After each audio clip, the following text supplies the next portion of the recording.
Mas, ini pertanyaan terakhir sebelum nanti kita Q&A yang kemarin ya. Ya. Itu apa terkait dengan kehadiran makhluk halus? Nggih. Bisa diidentifikasi nggak, Mas? Awam ya Awam, ini ya. awam. Pertama biasanya merinding.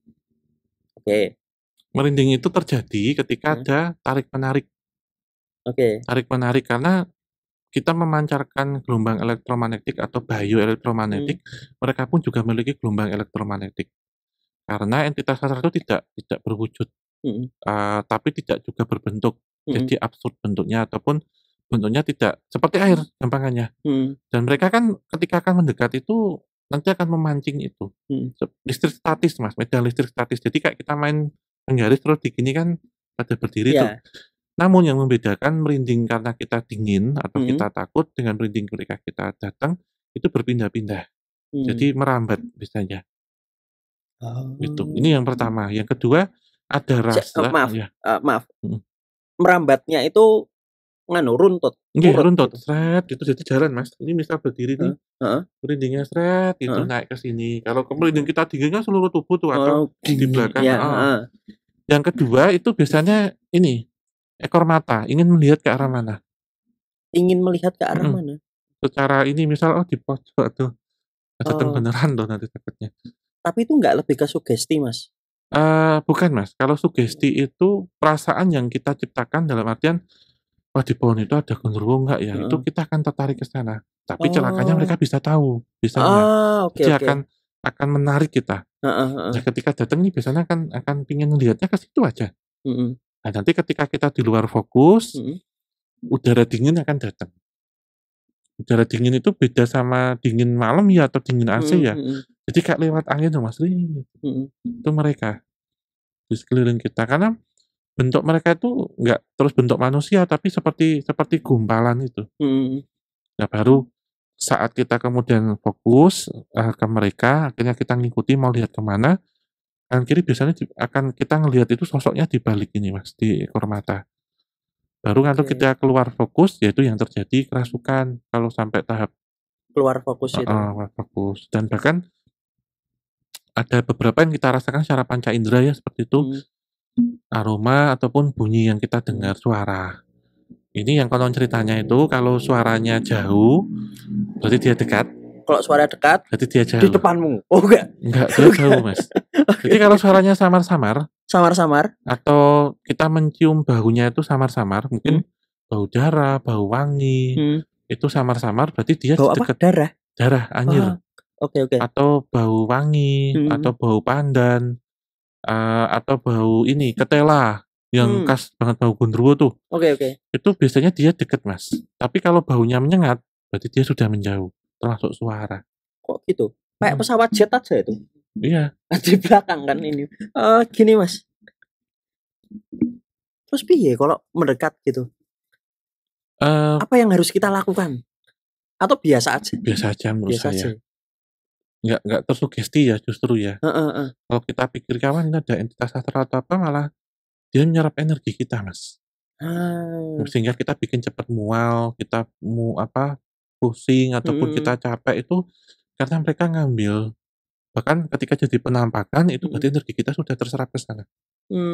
Dan wah nampak gitu ya. Kerasukan itu ya karena energi kita sudah terserap. Jadi kan kita itu punya energi luar yang kita pakai keseharian ini hanya 2-5%, Mas. Tapi 95% itu energi dalam. Nah, ketika berinteraksi yang diambil energi dalam.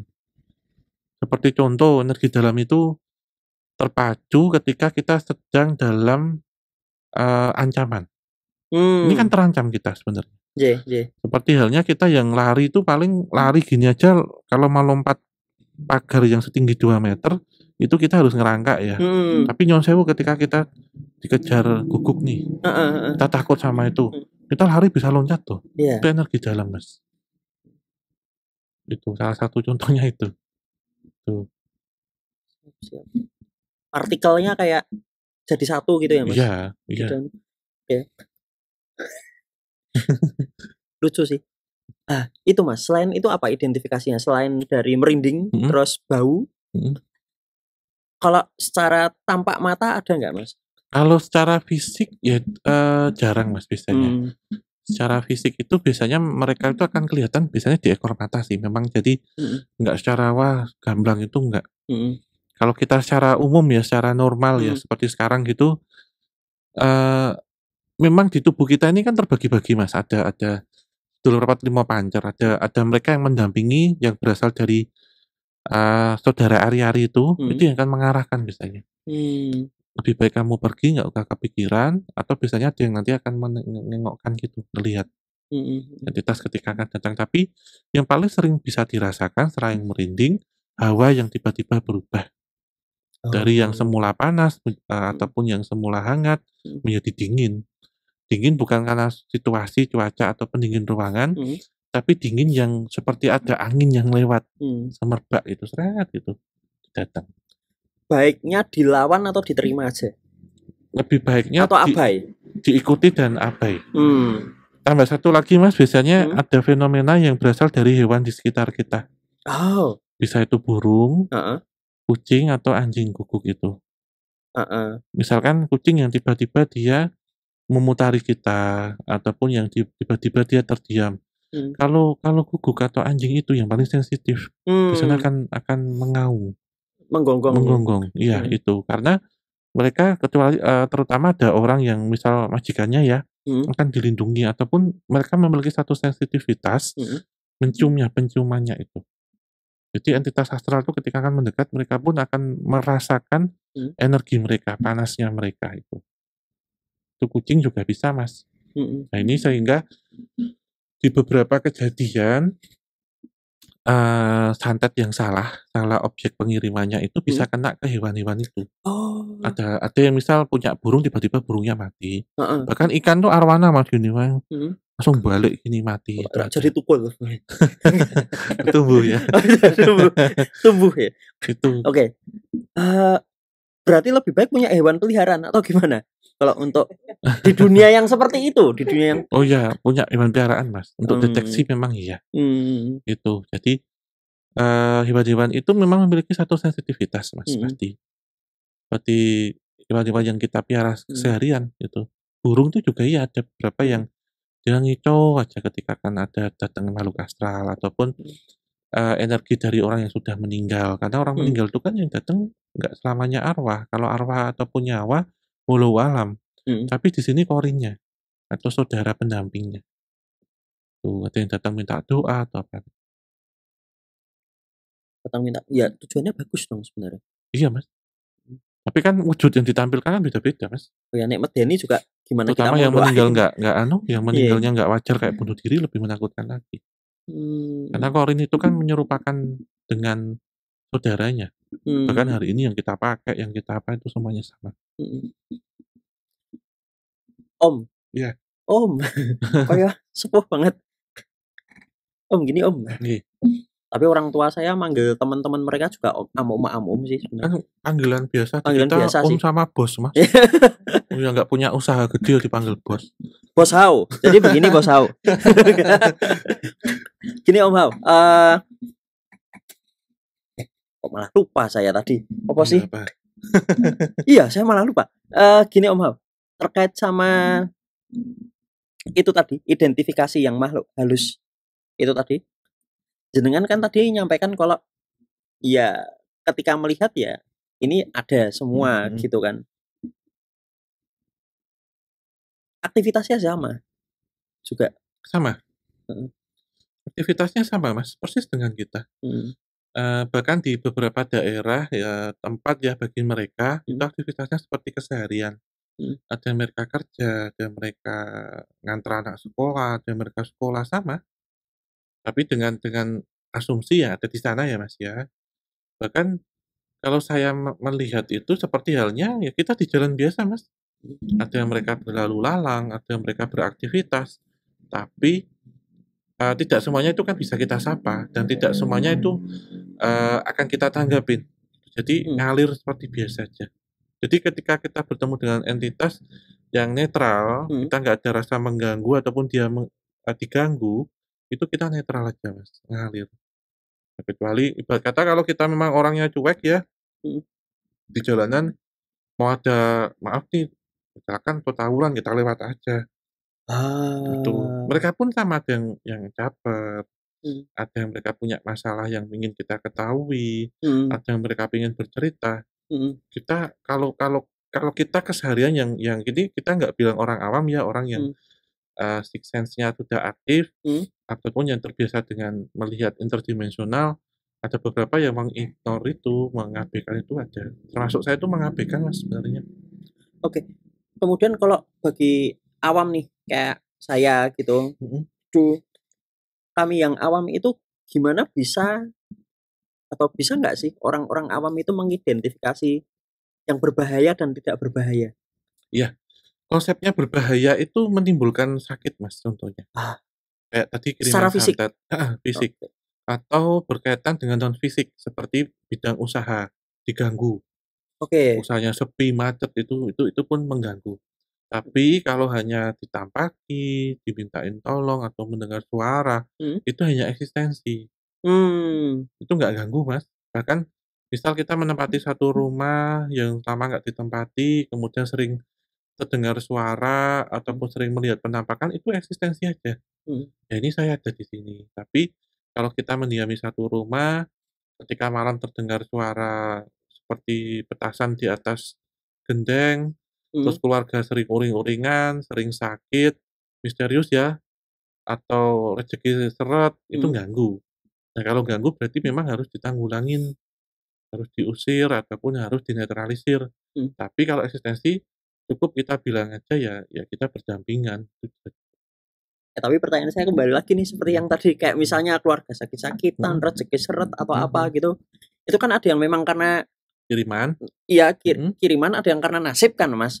Jadi kayak harus usaha lebih. Iya, ada yang memang harus ini Mas Jari. Contohnya ada yang harus diruat. Diruat atau selamatan. Sedekah bumi ataupun kita sedekah karena untuk ruatan itu kan buang sial. Buang sial. Jadi memang kalau kita bilang tentang metafisik itu kan ya nggak nampak, nggak selamanya semua dihubungkan dengan entitas astral. Bisa juga dengan kaitannya hal-hal yang tidak bisa dirasakan dengan panca indera. Itulah metafisik. Sehingga diperlukan indera keenam atau extrasensory perception. Jadi ketika gelombang itu di bawah 5 Hz itu, berarti sudah halus, Mas. Fenomena-fenomena alam itu kan sudah bisa kita rasakan ketika contohnya kita malam, doa malam, sholat tahajud ataupun meditasi, itu kan gelombang alam ini lebih mudah kita rasakan. Kenapa? Karena itu halus semua. Jadi kita menselaraskan dari gelombang otak beta ke gelombang alfa.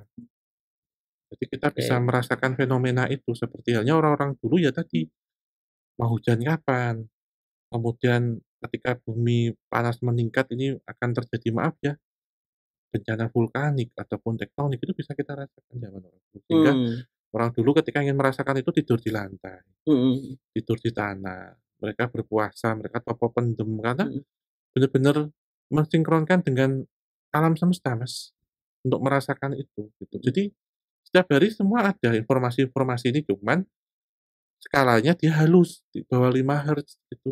Hewan-hewan yang tadi kita bahas itu bisa merasakan contohnya. Kedatangan dia disebut makhluk halus karena dia sangat halusnya tidak bisa dirasakan panca indera. Siap. Tapi memang dibedakan ya Mas, mana yang alam, mana yang makhluk gitu. Beda ya. Beda Mas. Ya kalau alam pasti dari yang di atas kan ya. Iya, dari semesta lah semuanya. Semesta. Saatnya kita ke Q&A ya. Karena sudah lama kita ngobrol. Saya khawatir ya, nanti jenengan kemalaman kan. Enggak, santai Mas. Oh santai. Ya udah nggak jadi. Ya lanjut lagi. Sampai subuh nggak apa-apa. Beneran nih? Iya. Jangan. Saya harus ujian sertifikasi ya Mas. Nah itu.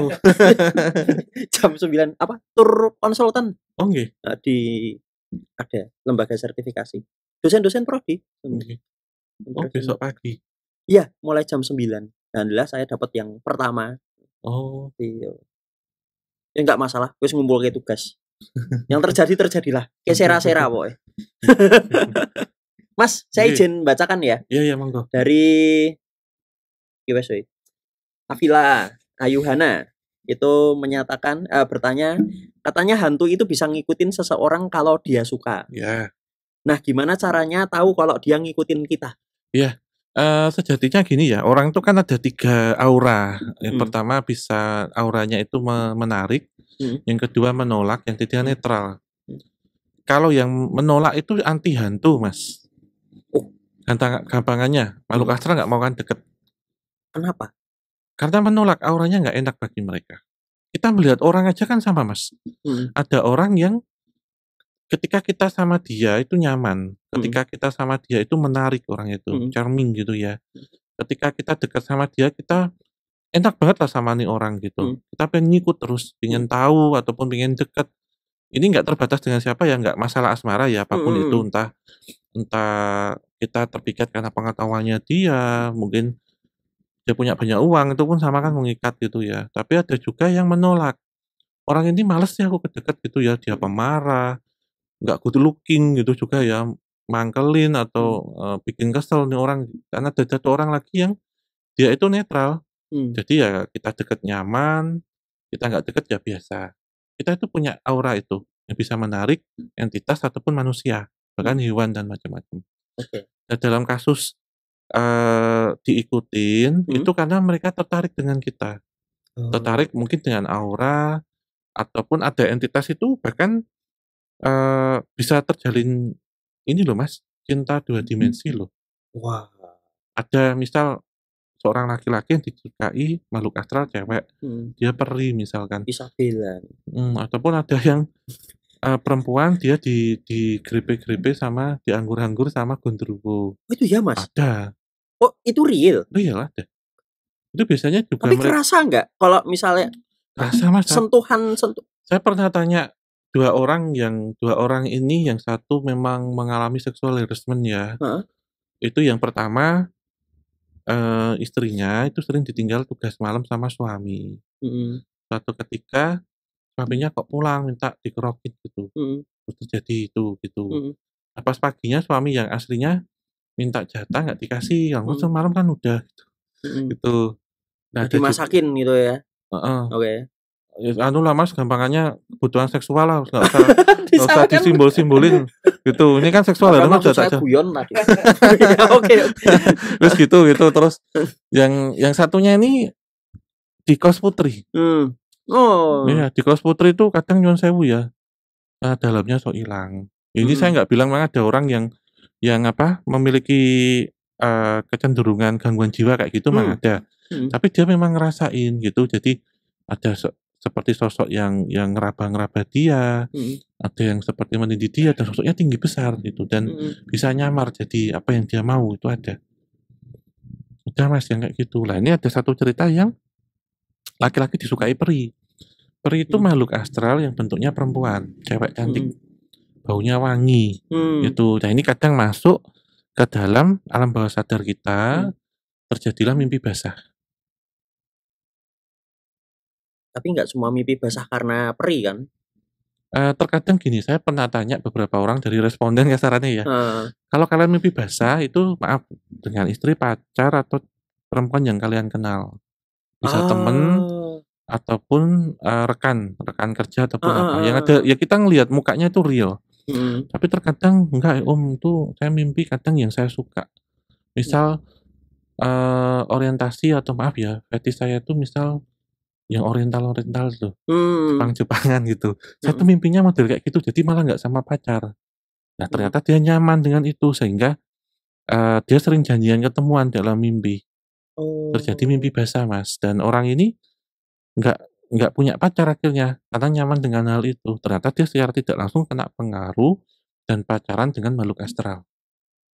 Tapi kan tidak semua mimpi basah kayak gitu kan Mas? Itu kan siklus kan sebenarnya mimpi basah itu? Bisa siklus bisa Mas, tapi terkadang nafsu seseorang berbeda-beda.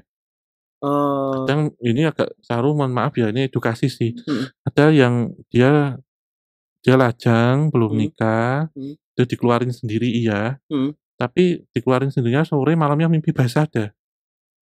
Padahal kan secara biologis itu sudah keluar, tapi memang produksi sel dan itu produksi sel sperma itu kan 3-4 hari, Mas.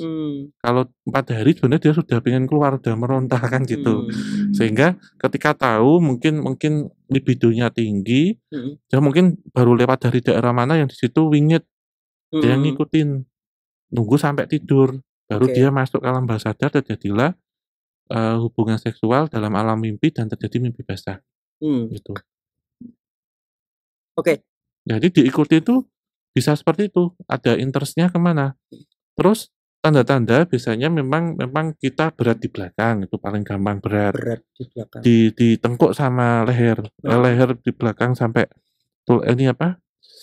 punggung. Itu. Kemudian kita uring-uringan paling gampang itu juga. Ini konteksnya itu ya yang kita bahas, walaupun ada yang karena ini kolesterol ataupun apa. Terus waktu tidur itu biasanya seolah-olah ada yang ngawasi. Nah, ketika mereka itu ikut masuk berkomunikasi itu kan lewat alam bawah sadar itu kan ketika tidur, Mas. Biasanya kalau tidak berhasil terjadilah tindihan atau reperpan. Tindihan itu sebenarnya proteksi dari tubuh kita untuk menolak itu. Jadi ketika kita tindihan itu berarti nggak berhasil nih entitasnya. Nah, diikuti itu gitu. Jadi kayak full dan unfull gitu Sam. Jadi kalau kemudian ada studi ilmiah terkait sama tindihan, itu kan juga berarti tidak semua tindihan itu karena ada koneksi antara yang makhluk halus dengan kita kan, Mas? Ya bisa terjadi saraf kita yang masih tegang dipaksakan untuk istirahat secara medis. Tapi kalau konteksnya di sini non medis, biasanya tindihan itu terjadi ketika gagal. Entitas astral itu ingin masuk ke alam bawah sadar ketika kita akan tidur. Jadi itu masih setengah sadar. Ataukah itu keduanya, baik medis maupun non medis? Bisa keduanya bisa. Karena keseharian kan kita capek, Mas. Urat kita ini saraf kita masih tegang. Dan memang disarankan kita harus rileks dulu sebelum tidur, jadi nggak boleh langsung. Ada beberapa yang sudah capek benar, dia nggak mandi atau apa langsung tidur. Sehingga ini kan saraf yang semulanya tegang langsung dipaksa rileks kan dia ngenceng, Mas. Ditambah lagi entitas astral ini kan kalau ngikuti itu masih jaga jarak gini. Tapi kalau sudah nempel, yang tadi tak jelaskan tadi, dia sudah nempel di belakang. Kenapa? Karena salah satu katup batin ketika akan masuk itu adalah tulang belakang, Mas. Berarti ini udah yang paling parah? Ya, kan nyerangnya di tulang ekor, Mas. Kan kita ingatkan kalau tulang ekor itu nggak bisa dihancurkan. Jadi tempat mereka untuk masuk lewat tubuh kita tuh lewat tulang ekor. Proteksi dininya apa, Mas? Paling gampang itu kita harus mandi bersih sampai rumah. Ganti semua, termasuk pakaian dalam itu harus ganti, harus benar-benar clear. Ditambah lagi, walaupun kita sudah sholat isya contohnya, nanti sebelum tidur harus ambil air wudhu. Ketika sudah merasa berat, tambah minum air dan macam-macam untuk rileks itu aja. Yang penting nggak sugesti itu penting loh, Mas, karena sugesti itu kan membawa pikiran kita yang akan di copy paste sama entitas. Ciri-cirinya itu secara umum penanggulangannya seperti itu. Kalau kemudian ada yang bilang, misalnya mau tidur nih, diganggu gitu, atau merasa terganggu, atau dia merasa kayak melihat sesuatu gitu. Kemudian kayak nggak peduli itu loh, Mas. Terserah lah, mau ganggu terserah, mau nggak terserah, saya mau tidur gitu. Itu termasuk positif atau negatif? Bagi si orangnya. Iya. Kalau kita menyebutkannya dengan halus itu positif, Mas. Tapi kalau dengan kasar kita nantang. Itu soalnya kan gitu tuh, Mas, apa yang kita katakan, apa yang kita keluarkan itu kan tergantung persepsi dan tergantung juga penompone lah gitu. Kalau kita kalem, kita santai, insya Allah yang diperoleh pun juga akan baik. Tapi kalau kita dengan emosi, sekali lagi yang diterima kan buruk. Emosi dengan meluap-luap, dengan menantang gitu, nggak percaya, itu bumerang, Mas. Kita sama orang kan gitu ya, misal betul. kayak saya, misal Mas Ferry cerita ini, saya ini bukannya saya nggak percaya, Mas, misalkan saya jawab, tapi aku ngomong apa sih, bos, misalnya itu beda ya, emosi kita kan beda, gitu. Itu ya, berarti Mbak Afila. Kurang lebihnya, secara umum. Secara umum gitu. Itu caranya Mbak Afila. Kemudian ada, ini aja dulu lah. Prabadalasta, karena akeh sing ramu tuh. Itu. Ini tanyanya kemampuan Om Hao itu gift atau belajar dengan melakoni tirakat, Om? Iya. Karena kebanyakan di start saya dengan tirakat. Tirakat ya. Kalau saya nggak pernah Mas, misalkan nyun sewu ya tirakat ataupun apa, tapi memang pernah menjalankan beberapa hal itu ketika ketemu orang ya yang membimbing waktu itu. Tapi saya juga tidak menganggap ini gift atau kelebihan. Saya menganggap ini adalah titipan dan amanah. Oke. Jadi titipan itu kan kita dititipi bisa diambil setiap saat, ataupun juga amanah itu berarti akan menjadi satu tanggung jawab. Pasti ada visi dan misi, itu aja. Kalaupun menjalani tirakat, napak tilas itu bagian dari visi dan misi itu, ataupun bagian dari amanah itu. Berarti saya sudah dianggap mampu, dan saya juga memegang satu tanggung jawab, dan juga nanti seperti hal-hal yang ini harus saya jalankan, gitu. Gitu Mas. Jadi ini titipan. Saya nggak menganggap kelebihan, dititipi. Bukan gift juga ya? Bukan hadiah, bukan juga kelebihan, tapi dititipi. Siap. Berarti ketika kita dititipi, barang yang kita jaga ini harus sebaik mungkin, karena nanti ketika diminta pertanggungjawaban dan juga diminta dikembalikan bagaimana. Misalkan dengan tak titipi Mas ini dirawat. Ketika nanti yang minta itu kan yang Maha Kuasa kan, berarti saya dititipi. Berarti pasti ada amanah, visi dan misi yang harus saya pegang. Karena ketika ini saya berusaha untuk in denial dia waktu itu nggak bisa Mas, semakin kencang. Jadi kayak serasa dililit ular. Ketika kita berontak, lilitannya semakin kencang. Ketika kita santai, lilitannya akan kendor. Oke. Terakhir Mas. Terakhir ya. Okay. Pertanyaan terakhir maksudnya. Iya Mas. Jadi penasaran yang pertanyaannya nggak mutu, nanti aja off the record aja. Oh ya nggak mutu, cuma satu kata gitu terus. Okay. Gitulah pokoknya. Apa ya? Tanya apa? Gitu bingung. Nggak tahu temanya juga. Ini Helena. Helena Gatia. Apa ya? Yang barusan putus. Terus sorry ya Hel. Apa sih bedanya jin, arwah gentayangan sama setan? Oh iya. Bingung karena ada tingkatan juga ya. Iya. Kalau tingkatan tuh ada nih Mbak Helena. Tapi kalau saya sebenarnya menyebut semuanya itu entitas metafisik ataupun entitas astral. Kalau arwah itu walau alam. Sebenarnya arwah, ruh ataupun nyawa, sukma itu bisa berasal dari manusia nih yang sudah wafat. Itu kalau ruh ataupun arwah ataupun sukma itu walau alam. Saya sendiri nggak tahu itu akan kemana karena ini kuasa Tuhan dan semesta.